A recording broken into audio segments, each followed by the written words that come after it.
Hello, my name is Debbie Doyle. I'm the meetings manager here at the American Historical Association. Thank you for attending our webinar on the challenges of climate history, which is part of the AHA Colloquium series of Virtual AHA. We're excited to have you join us and are looking forward to a productive discussion. I'd like to thank our generous sponsors, the National Endowment for the Humanities, the Stanton Foundation, the History Channel, and Oxford University Press. You can support Virtual AHA and other AHA activities by joining the association, or if you're already a member, making a donation today. We'll post details with links in the chat at the end of our conversation today. A few logistical things to cover before we start the webinar. By registering for or participating in the AHA's webinars, participants and panelists agree to abide by the AHA's Code of Professional Conduct. Please use the Q&A function to submit questions to the presenters. We hope to address all relevant questions, but also need to be mindful of the time, so we may paraphrase or combine questions. If you'd like to be part of the conversation on social media, remember to use the virtual AHA hashtag. And finally, a quick reminder that this webinar is being recorded and will be posted on the AHA's YouTube channel sometime soon.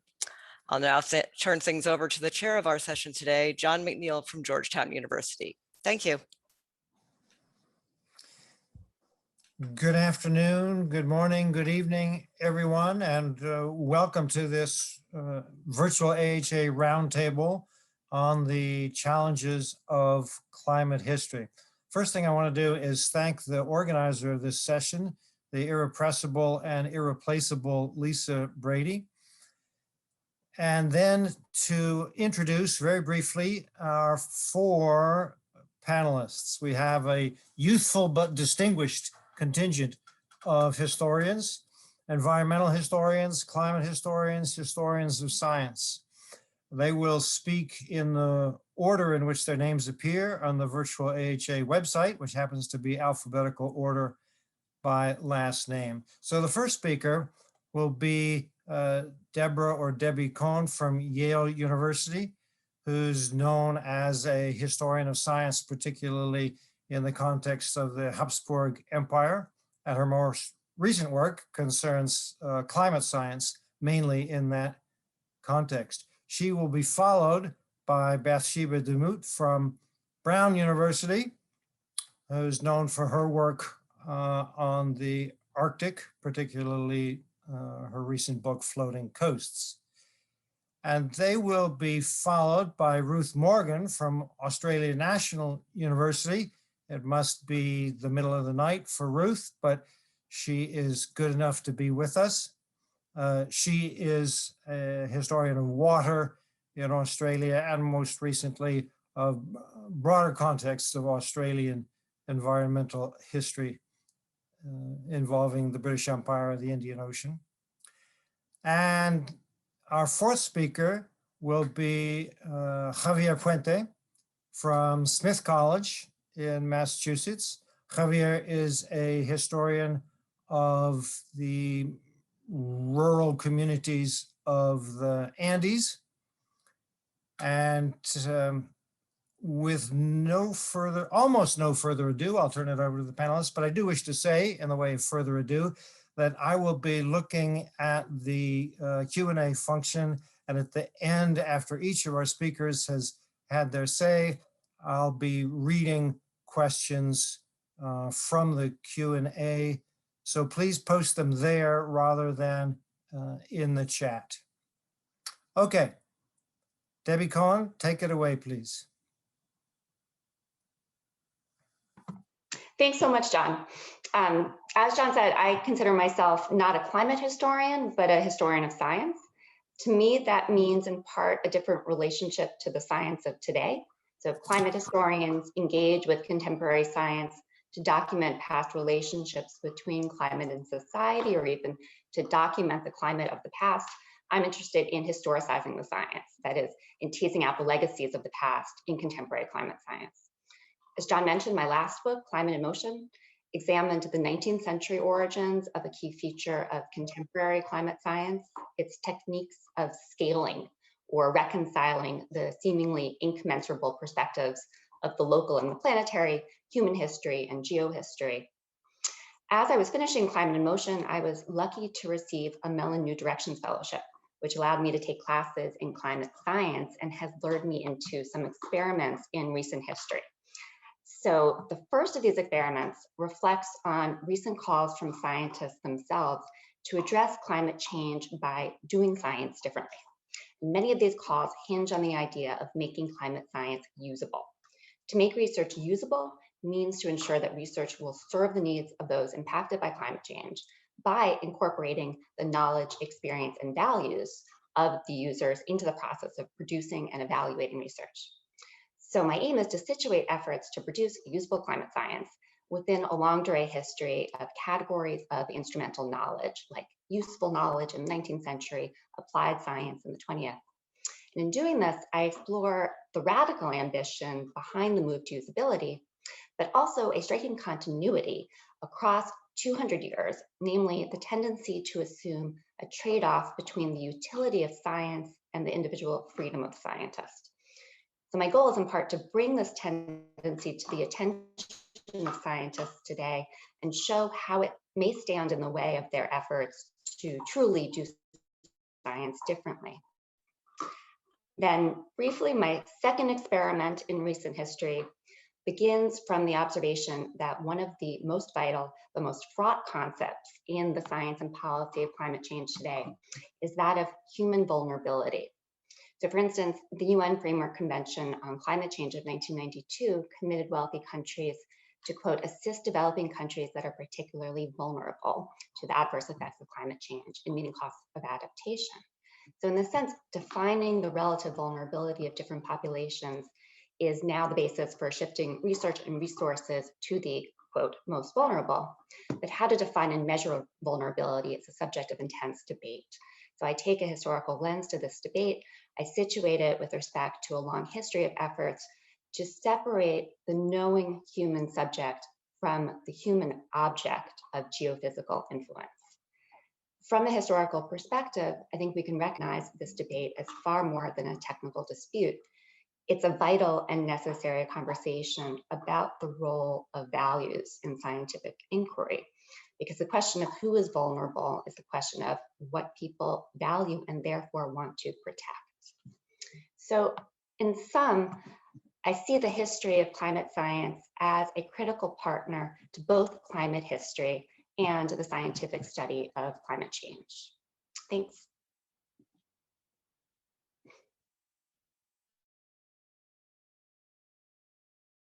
You're muted, John.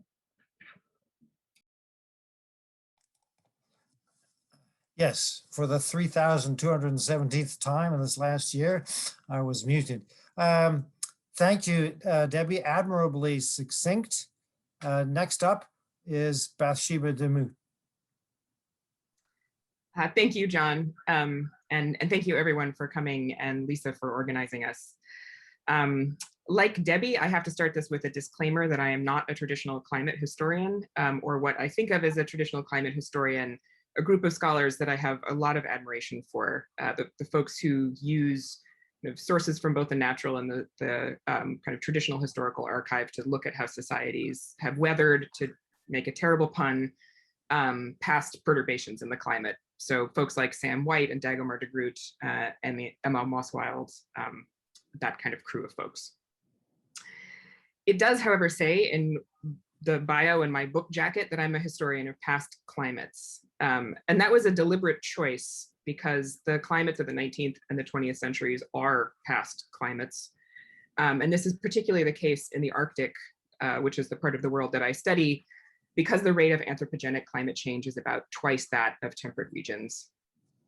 So the kinds of cold, the patterns of sea ice, the textures of the snow that appear in my 19th and early 20th century documents don't exist anymore. And they're not going to exist again in my lifetime, very likely. And because I spend a great deal of time in the North, or I did before we stopped moving in this last year, there's a strange way in which I also experience some aspects of the climate future, given that the North is warming so much more quickly. That is, I journey to places where the warming gives us a sense of the kind of ecological changes that are coming for the temperate realms as well. And because of these things, I often end up speaking about and teaching about the climate, both past, present, and what feels like, unfortunately to me as a historian, the future. And I wanted to talk today a little bit about the ways in which thinking with climate history has worked in the classroom and with a more general public. Climate history, or histories of the ways in which humans have interacted with different climates, is one of the biggest themes of a big tent global environmental history course that I teach here. And I have kind of two goals of including it. One of it, to kind of come off of what Debbie just said, and what's also true in Ruth's work, is to show the ways that people have thought about climate, have understood it long before kind of anthropogenic climate change became a general discussion. And for my undergraduate students, climate change has been a discussion for their entire lives. So I think looking to the past and seeing just different ways of framing the questions can often be generative and helpful. The second thing is to look at ways in which people have lived with and through changes in the climate in the past. And this is true in some examples that we talk about over the course of change at a continental scale, as during the Little Ice Age, when you can look at various societies' responses to a dip in global temperatures of about 2 degrees Celsius. But it's also true at cultural scales when we discuss, and here I'm drawing off of Kyle White's work, the forced displacement of Native nations in the United States. Peoples who were moved from, for example, the upper Midwest to Oklahoma, and therefore experienced sort of dramatic and drastic climate change within a generation, and had to figure out how to live with the new ecologies to which they were transplanted. And talking about these kind of past moments of climate change make it really clear that regardless of what kind of climate past you're speaking to, politics is really at the core of the discussion. And I think that for students who are thinking about their own place in a rapidly changing climate, understanding that politics is a useful tool, and that climate is not something that's just happening to them, it's something that they also have a political voice in, can be helpful, inspiring, and sometimes even turns them into people who go get arrested in Nancy Pelosi's office with the Sunrise Movement, as I've discovered. I've also spent quite a bit of time in the last 2 years speaking to broader, kind of more general reader audiences about Arctic history. And inevitably in the course of those talks or in the Q&A, I realized that when I say Arctic, people think climate crisis, the place and the sense of climate change being an imminent threat has really they've become synonymous. And so this kind of, I've started to wonder about where this apocalyptic thinking comes from, why people are kind of wedded to these narratives of climate doom. I think some of it comes from a broad familiarity with kind of popular works like Peter Turchin or Jared Diamond's that are very grim, but very compelling takes on social collapse. And I think some of it comes from the reporting around climate change, and some of it just from societies or individuals who are for the first time imagining a kind of grand upheaval on this scale. And in these situations, I feel that my role as a historian is to show that the very narrative of apocalypse is itself the product of a particular history. It's a heuristic to the future, not its predestined shape. And therefore, there are other ways of imagining the kind of perturbations that are to come with climate change. And that you can get outside the sort of Mad Max mold of narrative storytelling about the future. And this is a place where, and I'm happy to talk about this in the Q&A, I think there is real room for environmental and climate historians to speak to that broader audience, because people are really interested in having narratives to think with about the past as relates to the present and potentially the future. And I now want to turn very briefly, because I'm about out of time, to kind of what I think are interesting moves within the field and places that I hope it goes. I think the first is that work by climate historians like Dagmar de Groot and others that I already mentioned are kind of moving away from those narratives of doom within climate history itself, and telling stories that come out of a really deep engagement with the sources and do not have a kind of predestined narrative for how societies respond to climate change. That these are really important, both as kind of excavating a more thorough past and as potentially useful in the present. Secondly, and I hope this continues, I think climate history is moving outside of its kind of European focus, from using the really robust written record in China to thinking with Indigenous scholars like Jen Rose Smith or Kyle White about kind of other modes in which we tell these stories, in addition to kind of the experiences of climate change in the past. And I would, just for my own kind of selfish reasons, love to see climate historians and historians in general that write about these pasts do work that is a little bit less a dyad between climates and societies and fills in the ways in which climates and human beings are pieces of changing ecosystems. I understand why this is hard to do, but I also think that it can give historians an access to narratives that are less focused on kind of a human nature binary and kind of rolls us back into the ecologies that we live in. Thank you. Thank you, Bathsheba. I didn't intervene and tell you at 6 minutes because Debbie was so concise that we're still ahead of schedule. Next up will be Ruth Morgan. Ruth? Thank you, John, and thank you to Lisa for organising our panel. And I'd also like to acknowledge the Ngunnawal peoples, their elders, past and present, and acknowledge that I'm coming to you from their unceded lands here in Canberra.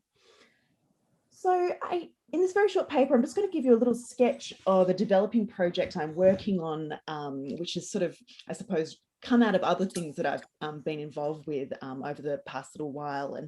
And that is looking at how the tensions between the global and local found expression in the research agendas of Australian climate scientists who were working far, at least physically, and certainly they felt themselves very far from northern centres of calculation in the sort of Cold War period right through into the 90s, and I suspect today. And one of the, I suppose, questions that brought me into this project was coming across the proceedings of a meeting in 1975 in Australia on climatic change. And it was the first conference convened by the Australian branch of the Royal Meteorological Society. And in the conference proceedings, the convener, Barry Pittock, explained the urgent need for having such a meeting in Australia. He said that much has been written about Northern Hemisphere climate, sometimes as if it were a global story, but relatively little is available which focuses on the South. And the implications, Pittock described, were not to be underestimated. He said the consequences in terms of a true global understanding of climate are serious. This is of global rather than merely regional concern.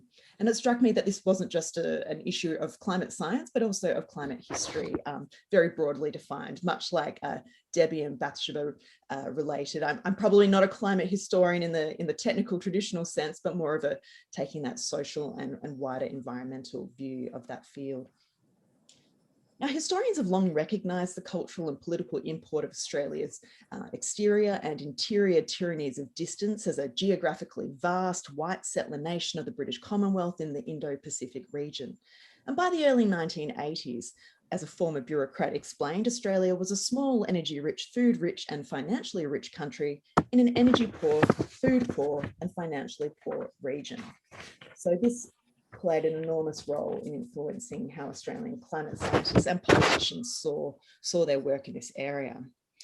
And from what I can understand, a historical consideration of the Australian experience here of the scale-up projects of climate knowledge production finds traces of these geopolitical sensitivities during this period, which were and remain largely predicated on a sense of exceptionalism and isolation that scientific internationalism might overcome or at least ameliorate in some way.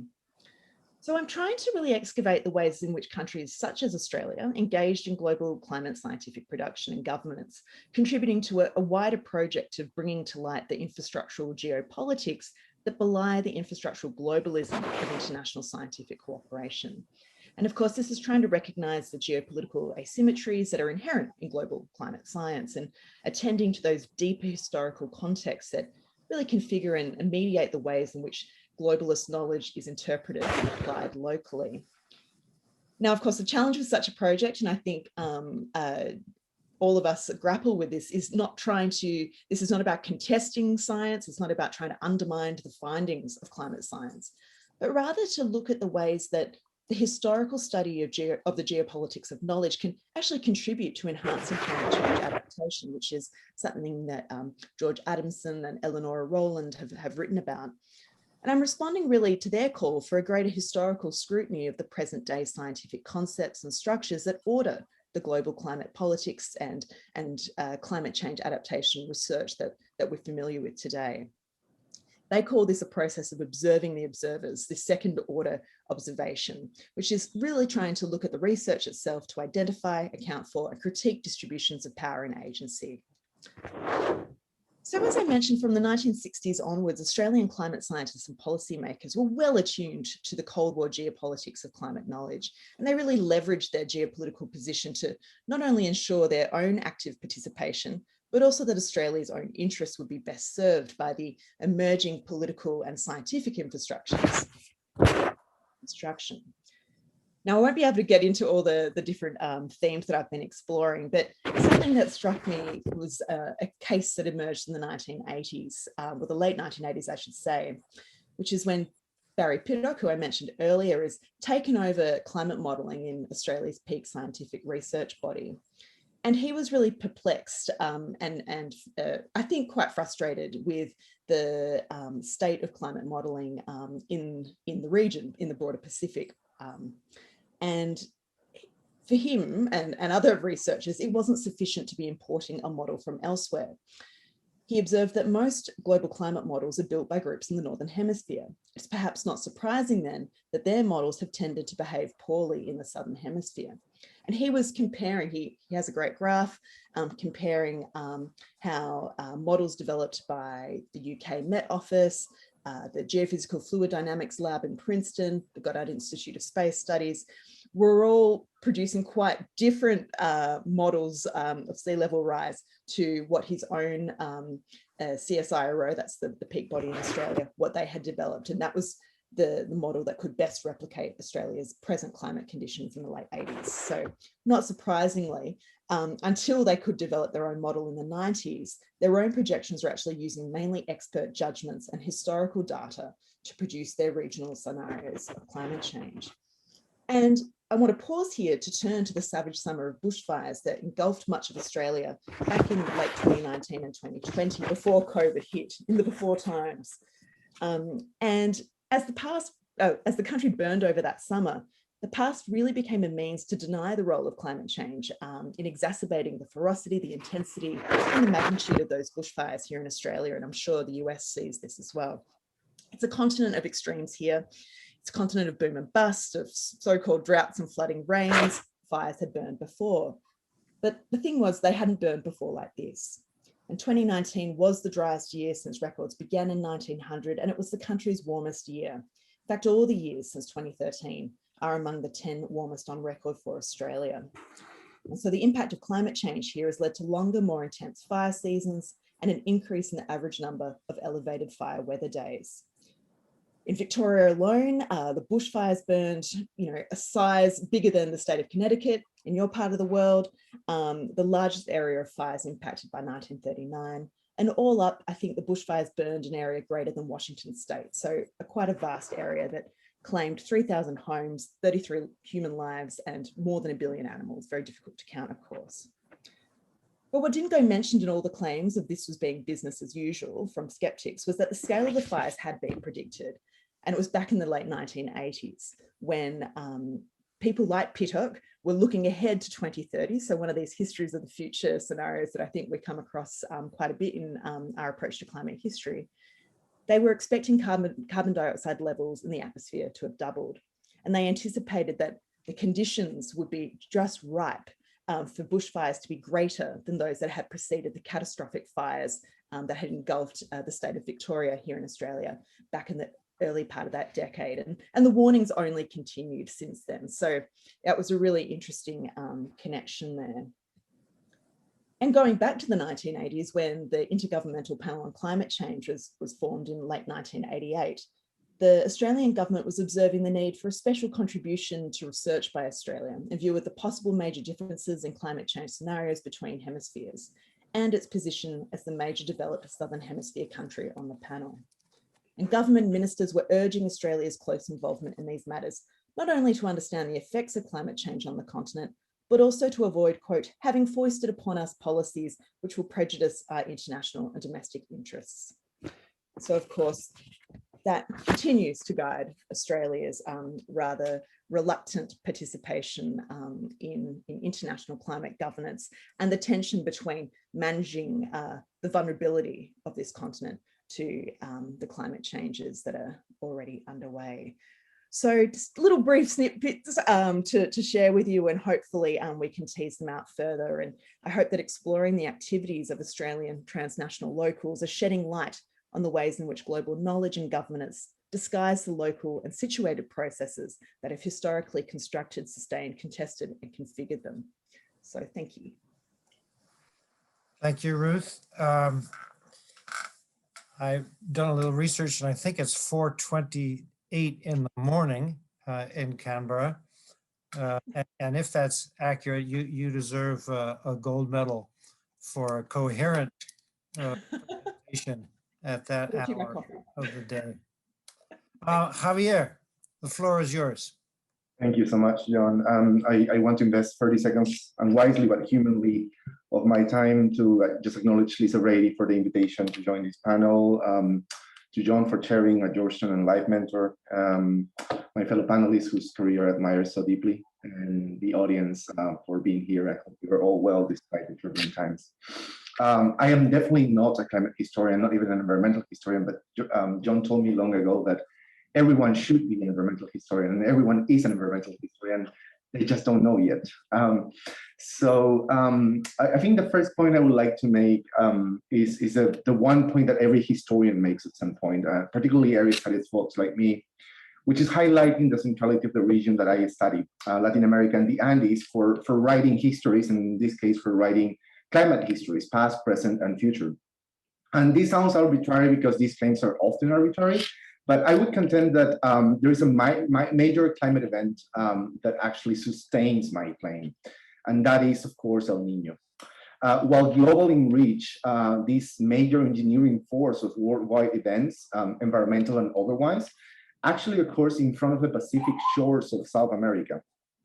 There, populations over the course of thousands, perhaps tens of thousands of years, have been experiencing, documenting, and more importantly, adapting to the often perilous impacts of El Nino.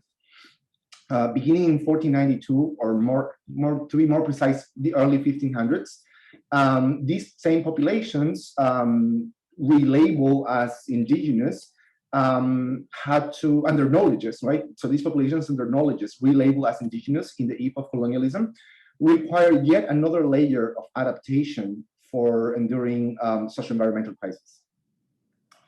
The second point I wanted to make and share with you as an opening remark is precisely focused on the intersection between indigeneity and climate knowledge, and the rise and consolidation of the study of traditional environmental knowledges, aka TECs, right, as a subfield of climate history and the environmental humanities at large. In Latin America and the Andes, traditional environmental knowledges seem to gravitate strongly around water, it seems to me, and particularly around clashing views and ideals about water management. In the past, both deep and recent, different studies suggest that native populations of the Americas held different understandings of water as compared to, say, those enforced by both the colonial and the modern state.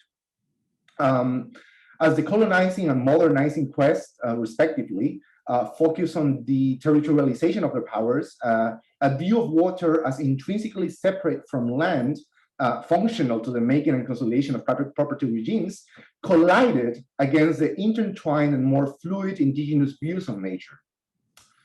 These fluidities, I think, included spatial mobility as a coping mechanism against climate and other forms of environmental distress.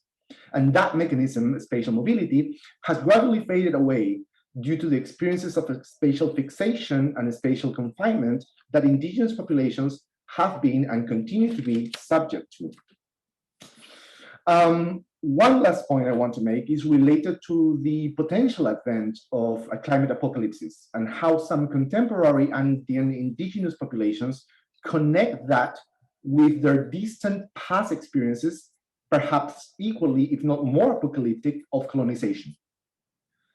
Despite, or perhaps because, traditional environmental knowledges inform some of these indigenous populations about the imminence of irreversible change and the vanishing of their livelihoods, some of them have this ethical approach to the future that is very much focused on the letting go.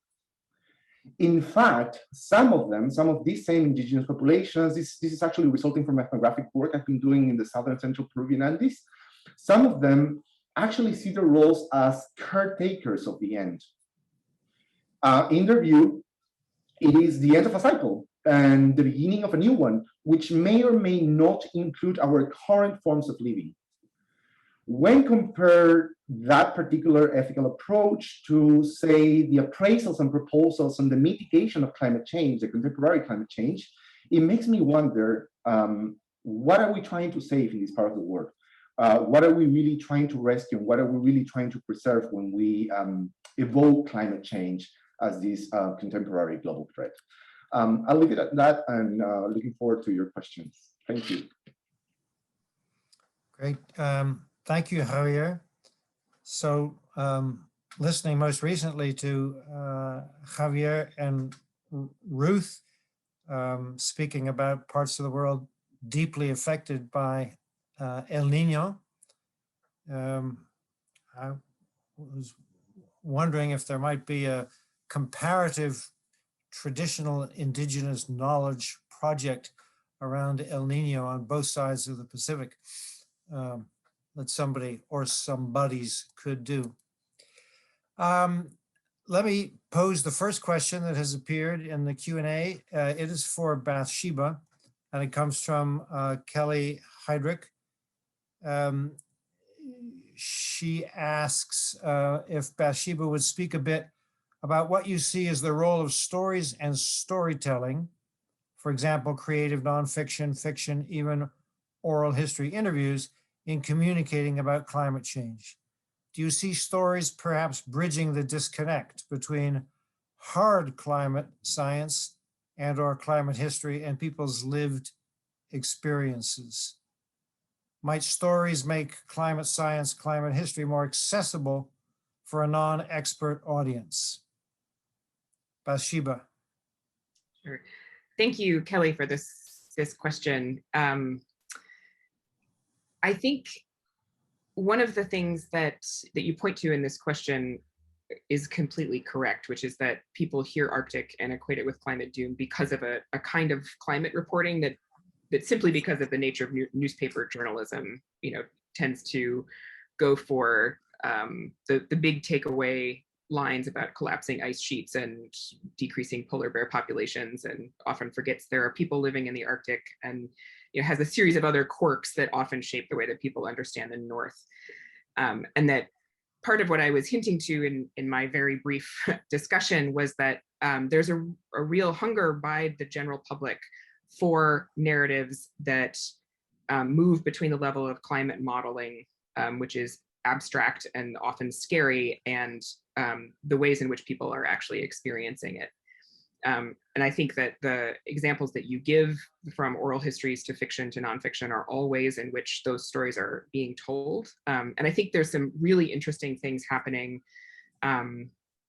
particularly in fiction right now, where for a long time climate change appeared in fiction in this genre that has come to be called cli-fi, which is fascinating, and I teach with it all the time. And it goes back at least to Octavia Butler and probably further in terms of thinking seriously about what a warmer climate is going to do to societies. And it often has kind of a dystopian bent to it. But in the last couple of years, climate change has started to show up in kind of the literary fiction realms, right? It is the background story of Jenny Offal's novel Weather. It's the background story of the amazing academic satire Life of the Mind that came out just a couple of months ago, which is about the adjunct crisis, but is actually about an adjunct living in the time of a climate crisis. And so the kind of economics and the of precarity and climate precarity are actually kind of told together in ways that I think are actually doing really different work than Cli-Fi does, because it's saying that climate change is here and we actually are adapting to it and dealing with it now. And what does that mean? And I think that the ability to take the kind of data that historians and climate historians work with all the time, the primary sources in languages that many folks don't have access to, the more kind of natural science data that folks might not be used to interpreting in terms of what it does socially, finding ways of telling those in nonfiction forms that are compelling, that have an emphasis on narratives and interesting writing. People want to read this, right? They're not necessarily interested in the diet of doom. And so I think that's a place where, you know, for folks that have the kind of time and inclination as scholars to do that work of translation out of the more specialized spaces in which we publish for each other into the world of people who are looking for and really interested in engaging with narratives about the lived experiences of both past and present climate changes. I think it's a wide open space. Great, thank you, Bathsheba. Let me pose a question now that the organizer of this session, Lisa Brady, suggested we might want to tackle. And to some extent in her presentation, Bathsheba began to tackle this. The question is, what is going on in the field of climate history or the history of climate science that you think is really exciting? And what would you like to see happen in the field? And Bathsheba mentioned, as I recall, two things. One is some climate historians beginning to, as she puts it, turn away from the diet of doom and consider the resilience, adaptability of societies in the face of climate change. And Bathsheba also mentioned the accessing indigenous narratives, histories of climate change as things that are interesting, exciting, going on in the field. But for Debbie, Ruth, Javier, what's really exciting to you in this field?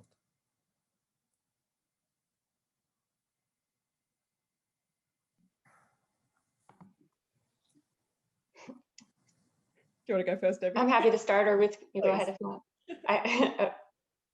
Sure.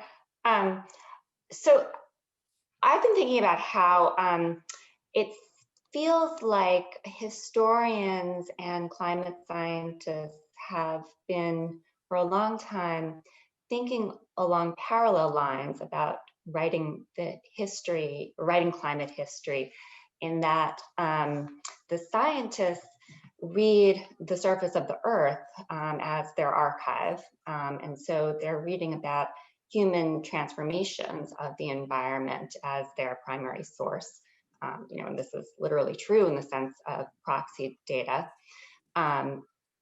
And many historians have prioritized stories of the history of environmental engineering and thinking about the managerial ethos and stories of human impacts on the earth.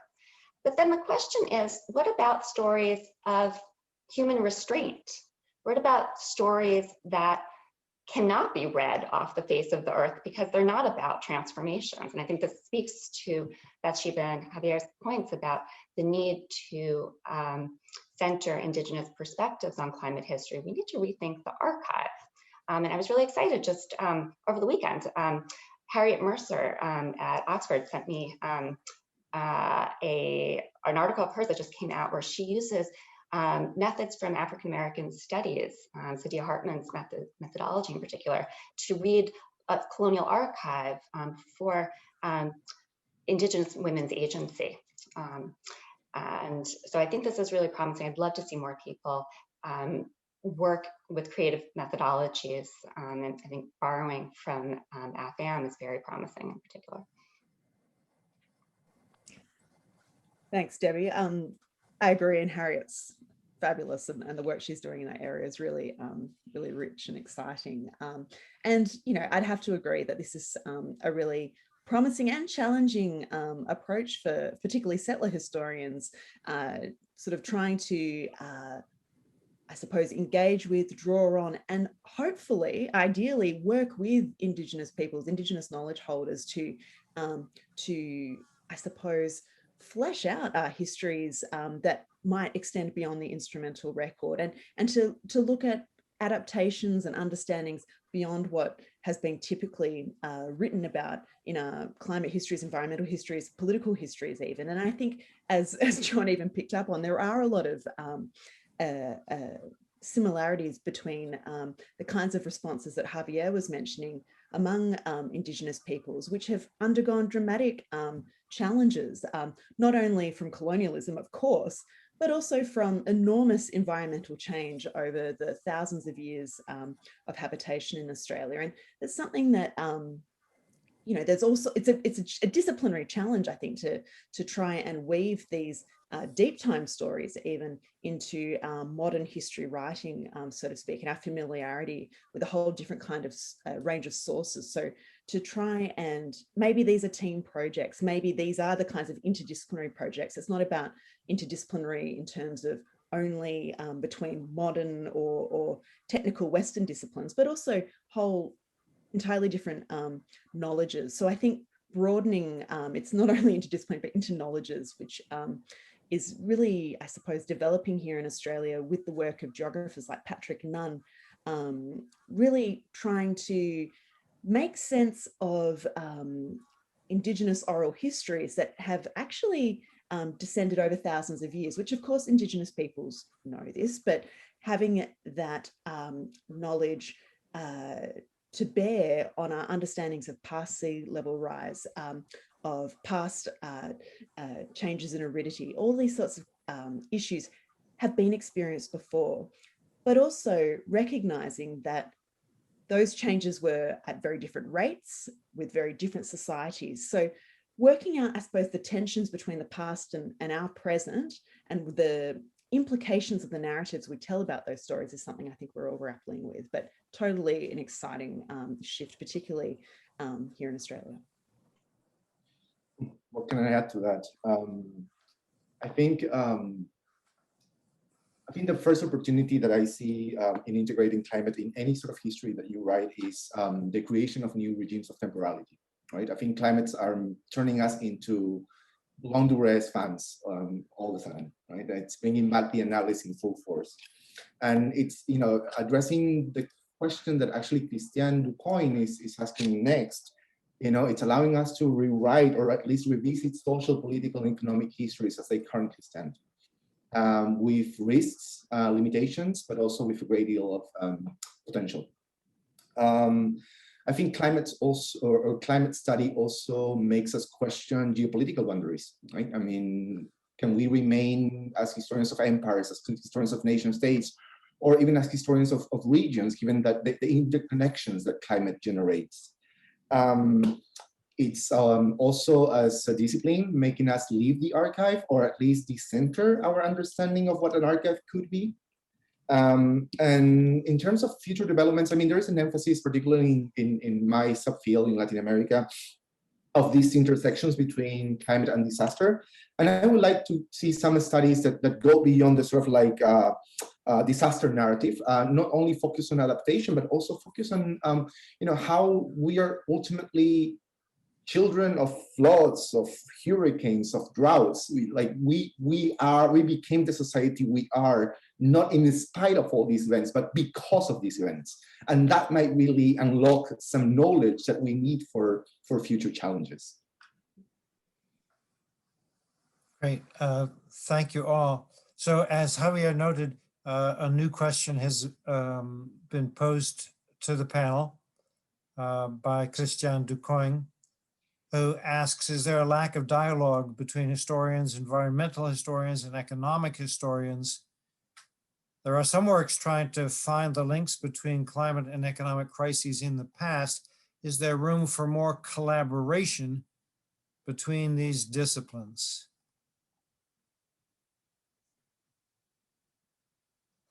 Any of you wish to tackle that one?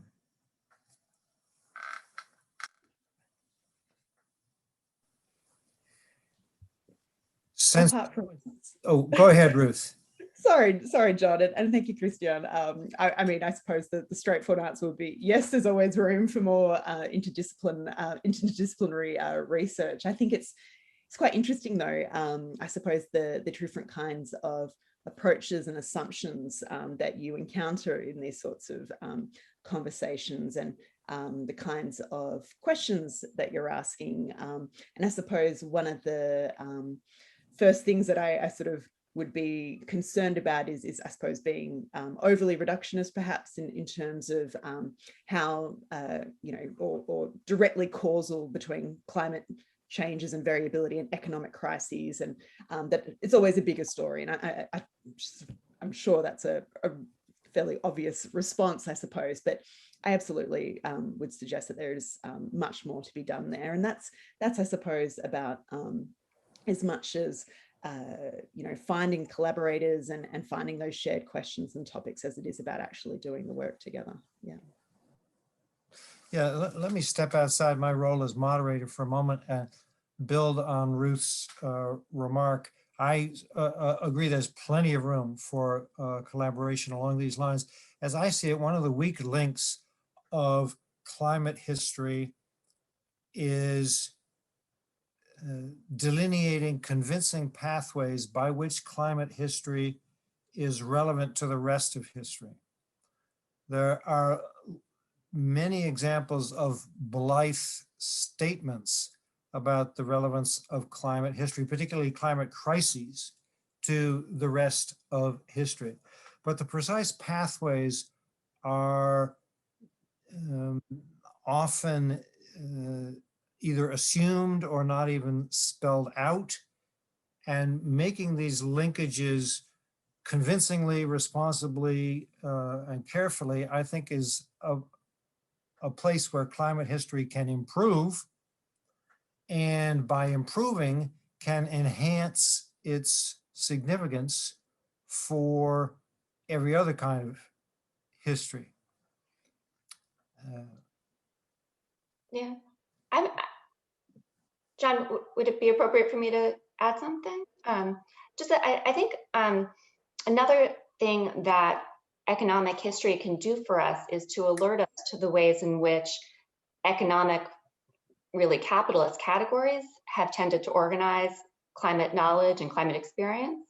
So I'm thinking in particular the work of Sam Randall's, I guess also Andreas Malm, but there's, you know, like the talk that you see everywhere in the 70s, 80s, even into the 90s, of the winners and losers, winners of climate change, right? So I think that might be one avenue of collaboration, not necessarily causal analysis, but a kind of historical epistemology.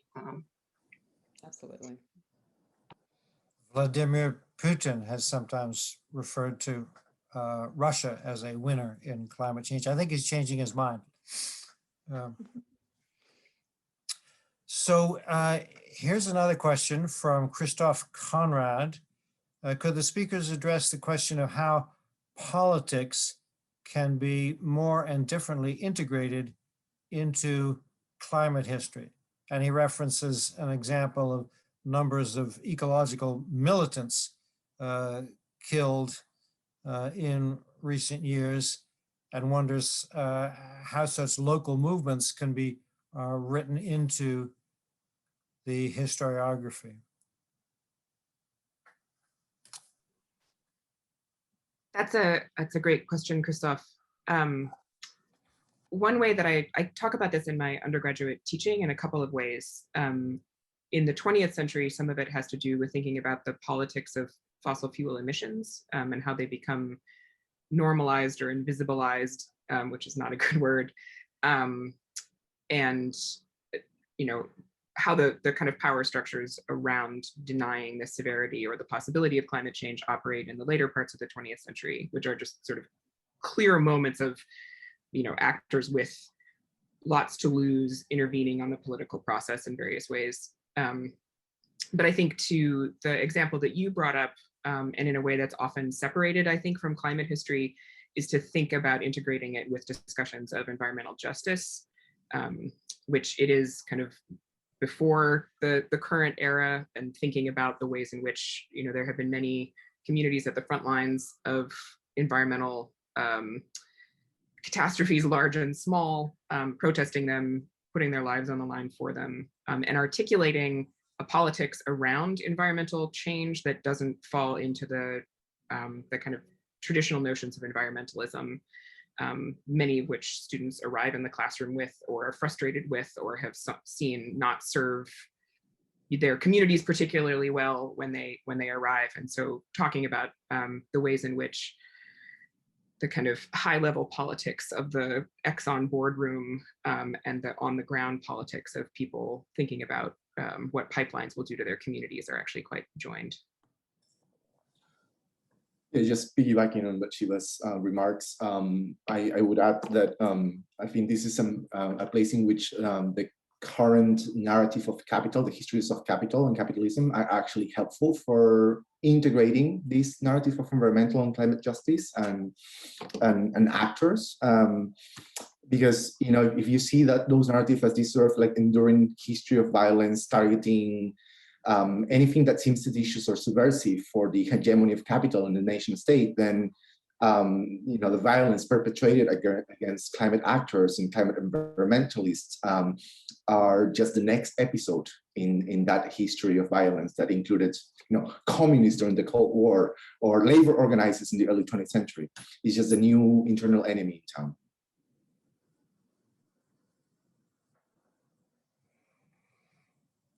Okay, let's move on to the next question that appears in the Q&A. It comes from Camila Marcone, who asks, are climate historians at this time influencing, advising on, or contextualizing climate policy, or assisting communities affected by climate change in their self-advocacy? Are these ventures you consider within the purview of a climate historian? And if so, what are some ways to make them happen?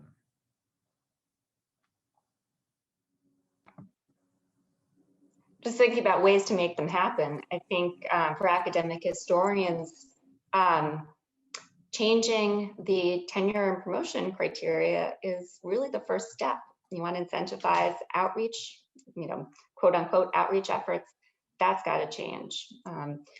This is something scientists have been saying for years. I mean, the scientists I'm studying who are calling for usable science, this is something they've learned the hard way, and many of them have been forced to find other models, alternative careers. I think that's really important. And, you know, so I'm really interested in the scientists who are doing this work, and there's some amazing organizations. The American Geophysical Union has Thriving Earth Exchange that's matching communities up with researchers who can collaborate together. And there's a lot of really good social science research on what makes for a mutually respectful collaboration. I don't know of that many historians who are involved in those efforts. Maybe the rest of the panelists do. I'd love to hear about it. Yeah, I don't either. I'm aware of some paleoclimatologists who are advising on climate policy, but not classically trained historians, which is not to say they're not doing it, just that I'm not aware of it. So Bathsheba, Javier, part of Camila's question is about assisting communities affected by climate change in their self-advocacy. Both of you have worked with local communities. Are either of you involved in such activities, or do you know of other historians involved in such activities? I think that there are a small number of historians who work more on that advocacy side than on the formal policy side, and often in ways that aren't, I mean, as Debbie pointed out, aren't in kind of the official purview of our jobs, because they don't have a place on a formal CV, and they're not a piece of what the tenure and promotion committee, at least at my institution, is necessarily looking for. They're extremely difficult to quantify, but often have to do with connecting people at the community level with organizations that we might have access to, kinds of funding that we have access to, you know, journalists who are interested in telling a different kind of climate story. That has been the role that I have often ended up in, just because people can find my name on a Google search, and I'm not often the person to answer their question, but I might know someone locally who is, or who I think should be the person answering those questions, and working in that advocacy. And I think that one of the things that I wish that our field was more flexible about was seeing work with communities as a kind of collaborative research. It's already hard to do collaborative research as a historian. Like, we are trained to be alone in our garrets. And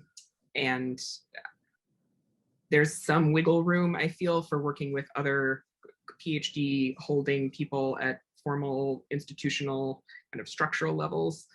But finding ways to get the time spent doing that community level work is tough. You basically have to write the big grant that says you're doing your work in your garret, and then kind of quietly use it to do other things, which I think just has to do with the historical priorities of our field that hopefully we can shift.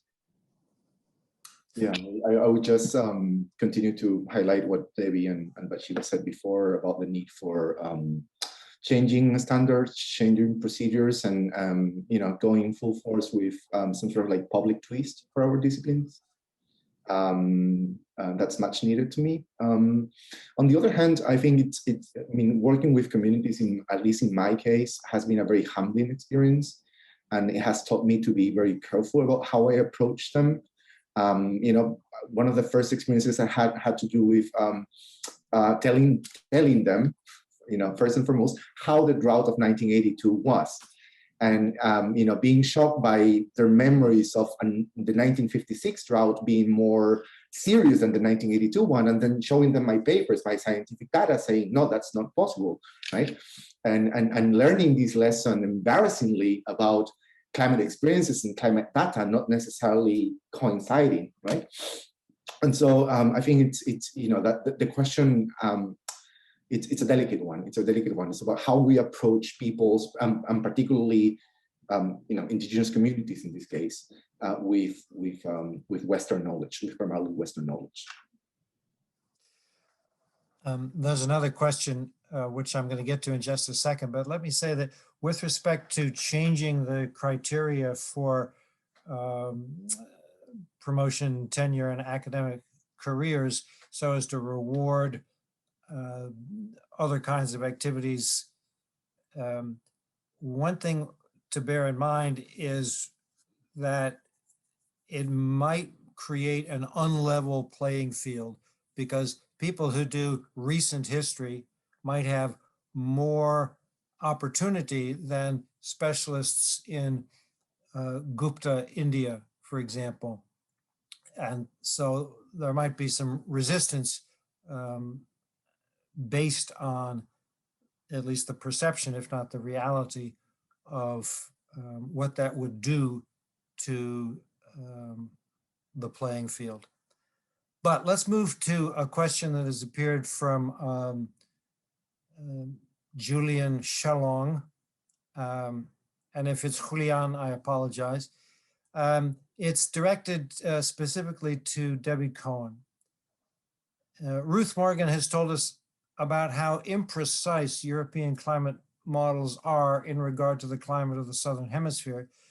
You have described how political developments in the Habsburg Empire have changed the research object of Austrian meteorology, i.e. that Austrian meteorologists have scaled down the scope of their observations. Linking to Ruth Morgan's comment, I was wondering how the computer, as the most important epistemic tool, has rescaled the object of meteorology and climatology in the 20th century. Do you see equivalent shifts in scale in the 20th century? And if so, how are they related to political developments and or developments in scientific instruments? It's a great question. When I started delving deeper into recent climate science, I was under the impression that it had taken so long for scientists to develop methods of downscaling from GCMs to regional to local impacts because of the limitations of computing. So that it wasn't possible until the 2000s to generate that kind of calculation. And then I've heard more and more the suggestion that, in fact, there was a political disincentive to do that kind of research. And this has to do largely, I think, with the politics in the US during the 80s when climate scientists felt like it was, as I mentioned, dangerous to address adaptation because it seemed to be giving in to the inevitability of climate change. When, in the face of Reagan and fossil fuel interests, one had to hammer hard on the need for mitigation. So I think this question of the shift in scale and the question of, was it technologically determined in terms of computing power is a good one for further research.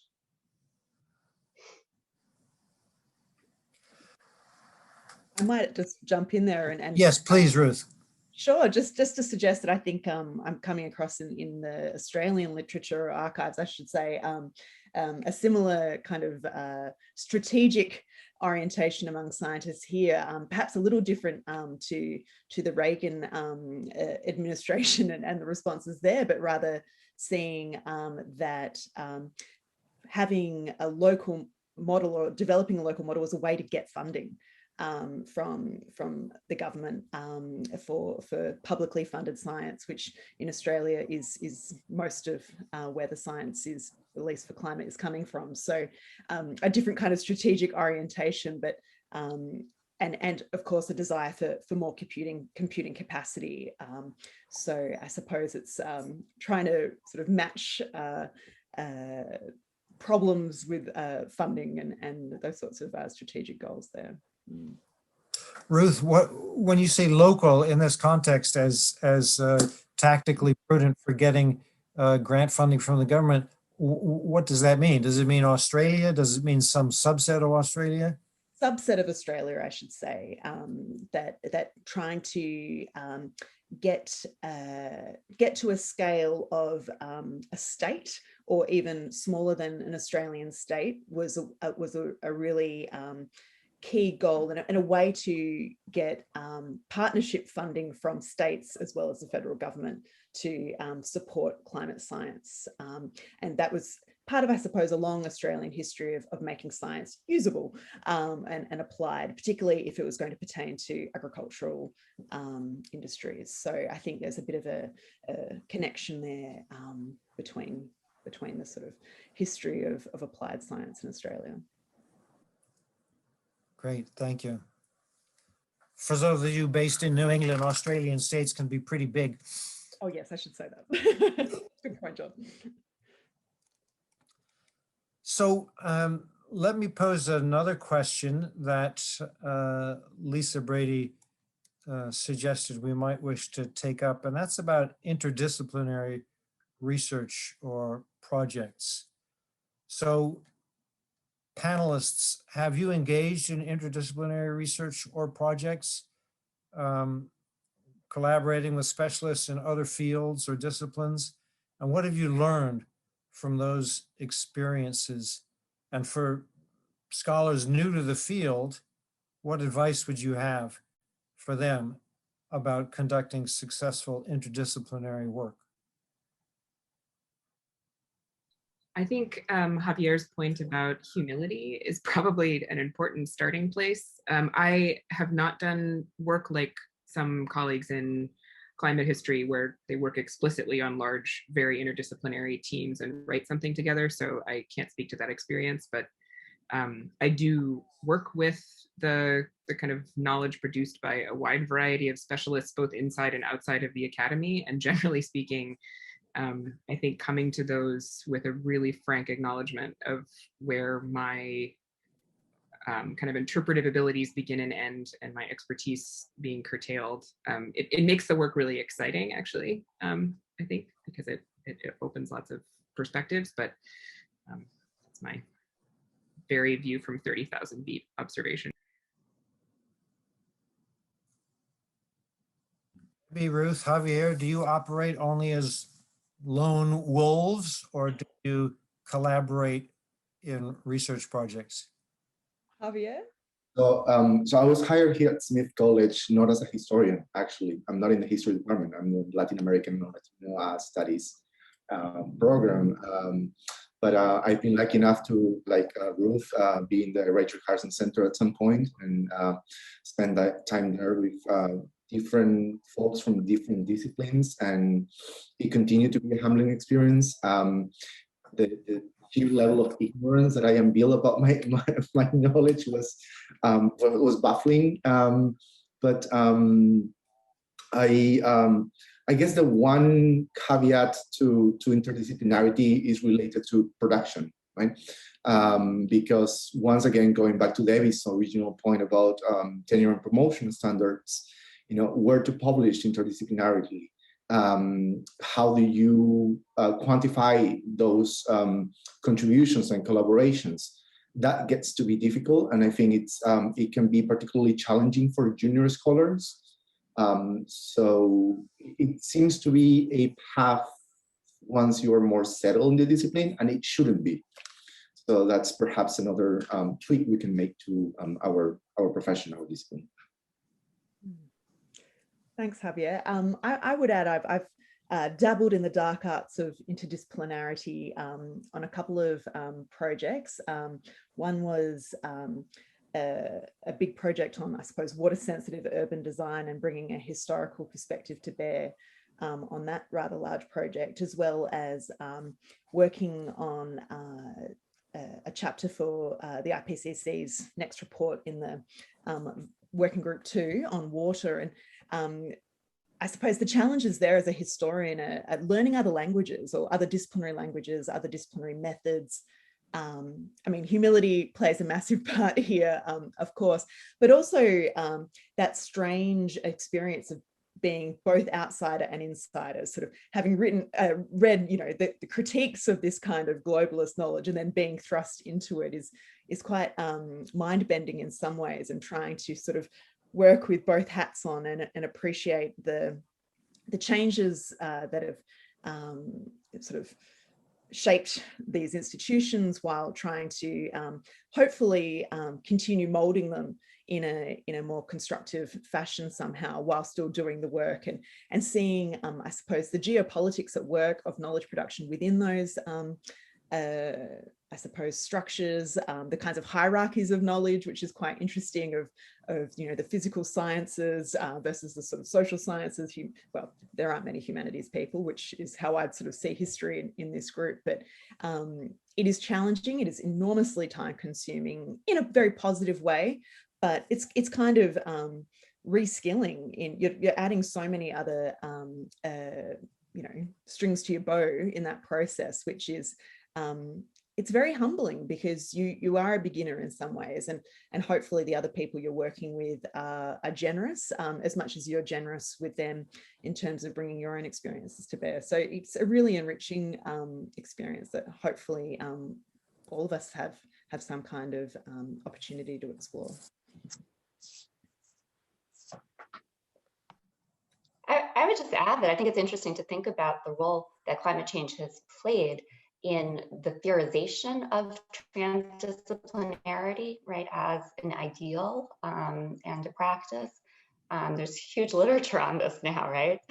And, you know, so as historians, I think we should kind of situate ourselves and recognize that this phenomenon has been responsible for a lot of efforts to figure out, you know, to crack that nut of how to work across disciplines.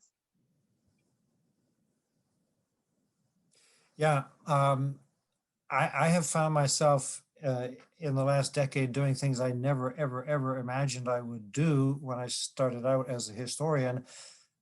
I now write papers that have 20 or 25 authors on them, which is normal in some of the natural sciences. It's still alien to me. And on the strength of that experience, I would say the following. First of all, humility is fine in many contexts, but it is not necessarily called for among historians when working together with natural scientists, whether they are climate scientists or geologists or ecologists. I think it's often appropriate for historians to insist that they actually have something useful to bring to the table, even if it cannot be reduced to tidy data sets. I also think that there are career hazards in this for younger historians, to the extent that they collaborate with natural scientists. They put themselves at risk of being judged for promotion and tenure. I'm speaking now of people in academic careers, by standards that may very well not be favorable to them. And I caution junior scholars about interdisciplinarity, because I have seen myself in many tenure and promotion cases, people being criticized, in effect, being criticized, an outside evaluator in a tenure case says, this dog is not a good cat, or this cat is not a good dog. It's a risk.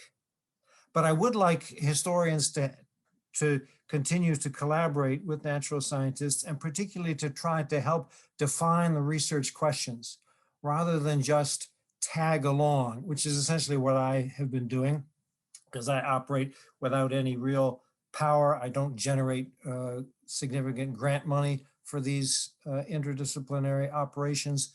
So I tag along. But I think it would be better if historians actually had a seat at the table when research questions are being defined. I do not see that happening very much, partly because it's harder for historians to bring the grant money to the team.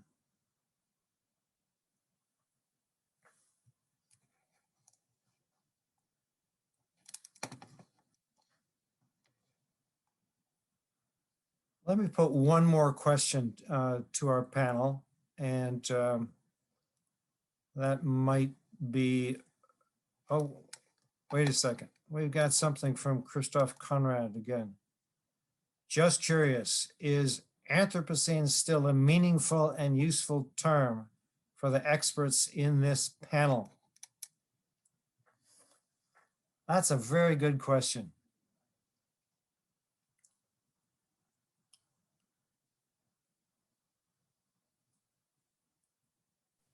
Ruth, what do you think? Well, I think like all concepts, we can historicize it, can't we? And sort of still reflect on it in a critical way. I mean, I've certainly found it a very compelling concept, But I think it's also a great concept to teach with, because we can talk about issues of periodization, of the different ways in which we, obviously divide up historical periods and the kinds of evidence that we might use to define these periods, I suppose. And I think it's a great catch-all, and in some ways catching way too much now, or at least it has come to mean something to everyone. So in some ways the proliferation might be its undoing, but again, I think it's a really great concept to work with, to think through, to play with, and as much as criticizing it as using it in a constructive way. So I think it is still meaningful and useful, but with a whole lot of caveats and yeah, I suppose that kind of critical approach, like we would with any term, I think. But I suppose I've myself, I suppose, shiny new toy, and then sort of pulling it back and going, okay, well, what can we do with this? And what does it mean for other disciplines and cultures? I think that's what makes it such a useful term. I have a very right hand doing one thing, left hand doing another approach to the Anthropocene, which is I teach a course on it because the term itself brings in students from really different, it's a senior seminar, so students with really different majors around the university. So you get people who are in ethnic studies and people who are doing geosciences.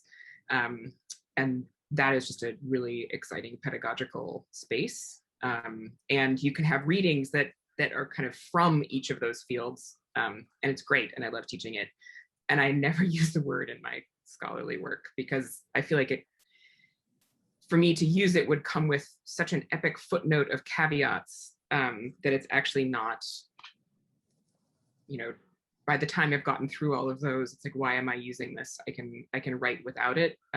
If people want to interpret what I write as being part of an Anthropocene story, they are quite welcome to, but that's my own kind of sort of bifurcated view of it.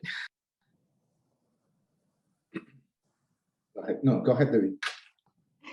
I was just gonna say, I like the way the question was posed. It is a historical question. I think you're right that the term served a purpose for a limited period of time. It got a really interesting conversation going that I think against historians' natural tendencies got us asking questions about moral responsibility, right? So thinking about causal narratives, right? How did we get here and who's responsible? I think it lost a lot of its usefulness when it got an official scientific definition, because it took, to some extent, away the grounds for debate. Scientists can kind of come in now, deus ex machina, and say, no, you're using it wrong.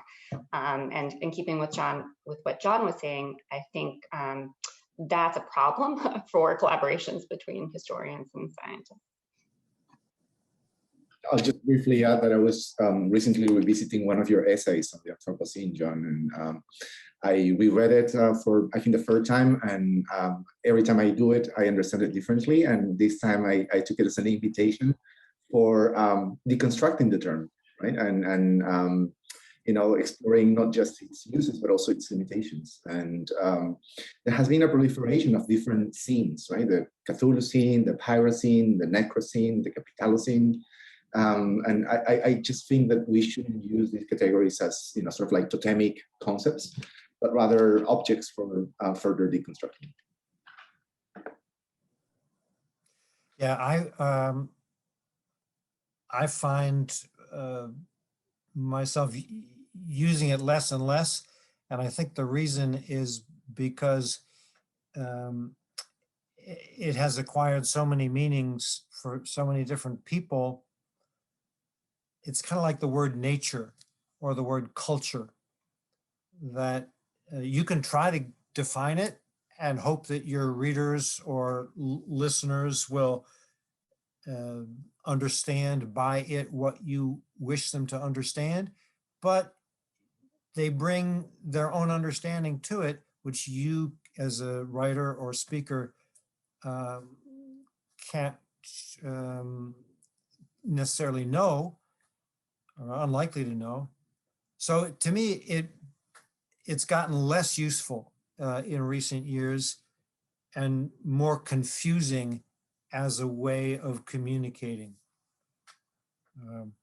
I expect I still do use it in speech, but I don't use it much in writing anymore.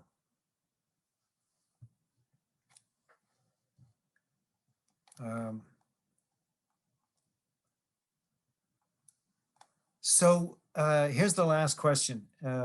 We got just a few minutes left. For the panel.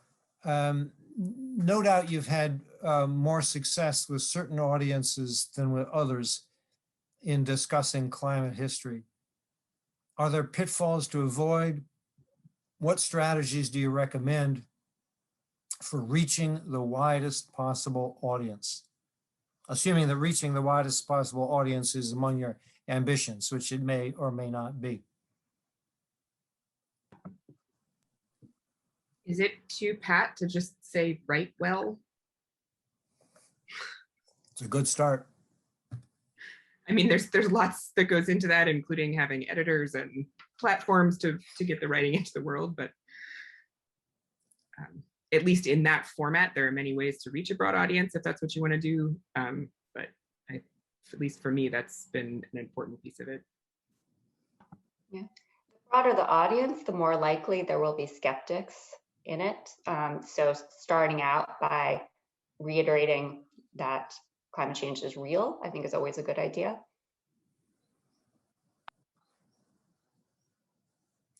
And what happens, Debbie, when you do that? I mean, in live events as opposed to in your writing.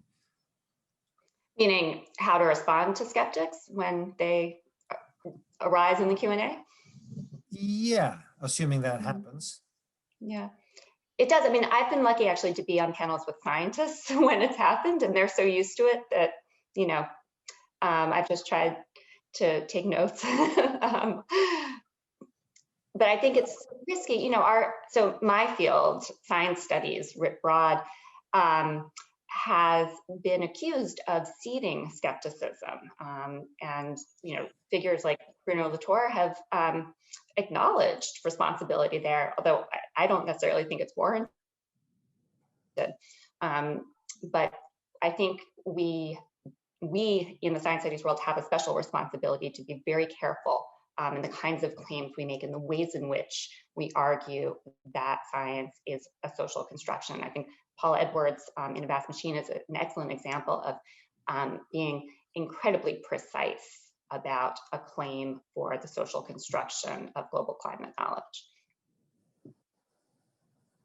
I would just briefly add that I actually think that the historical discipline is well equipped for addressing this question, largely due to something that used to be accused as a flaw by other social sciences, and that was narrativeness, right? Our narrative style, which anthropologists and sociologists and archaeologists didn't appreciate, might equip us very well to, as Bathsheba said, you know, write well, be communicative, you know, do an efficient job delivering a core message. And I think, I mean, I suppose it's, again, part of something we are trained to do anyway, but as much as precision and writing well is make sure your paper trail is in order. And I suppose that's a bit of a, you know, something we're always aware of doing and being precise and accurate there, but we have a long and unpleasant history or past of history wars in Australia over questions of invasion and what happened on the frontier. And, you know, footnotes were the battleground in terms of the historiography. So I think we've learnt the lessons there of the kinds of claims we can make based on the evidence we have. And I think, you know, there is enough evidence out there. We don't have to sort of make broad claims that aren't substantiated. And so we have the evidence to bear. And that is sort of one of the ways in which we, I suppose, protect ourselves or defend ourselves and the stories that we tell. And that these are publicly accessible materials for the most part, where these sources are either digitized or available in publicly accessible archives. I think this is really important because to the extent that historians, scholars and scientists generally are successful in reaching a wide audience, there's a tremendous responsibility to be clear and precise and not give the impression that even if science is a social construction, that nothing is true and nothing can be known and everything is up for grabs. And it's an easy step for skeptics, perhaps the uninitiated generally, to get to that place. And I think it is among the responsibilities of historians of science, historians of climate, to be clear and precise and reduce the extent to which readers, listeners, interlocutors would be drawn or driven to that nihilistic interpretation of science. And given the realities of ongoing climate change, this now has an importance that it didn't have, I would say, 30 years ago or 100 years ago. So writing and speaking well, clearly, precisely, and being explicit about the use of evidence and how evidence informs conclusions is all the more important. It's always been important, and it's been important for those of us who are teachers to show that to our students so they do it in their own work. But it now has a grander importance. I hope we can live up to that. Panelists, anything that you would like to ask to one another or any closing remarks that you would wish to make?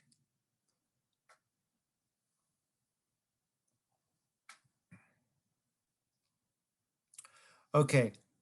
Let me say on behalf of the American Historical Association, thank you to our 4 panelists. Thank you to all of you in the audience for listening and for your provocative questions. And here's Debbie Doyle, who may have a final word on behalf of the AHA. Yes, I'd like to just again thank our generous sponsors, the National Endowment for the Humanities, the Stanton Foundation, the History Channel, and Oxford University Press. Thanks to everyone for submitting the questions. And also, finally, a special thanks to all our panelists today. Have a great afternoon. Thank you. Bye-bye, everybody. Have a great afternoon, evening, or morning if you're in Canberra.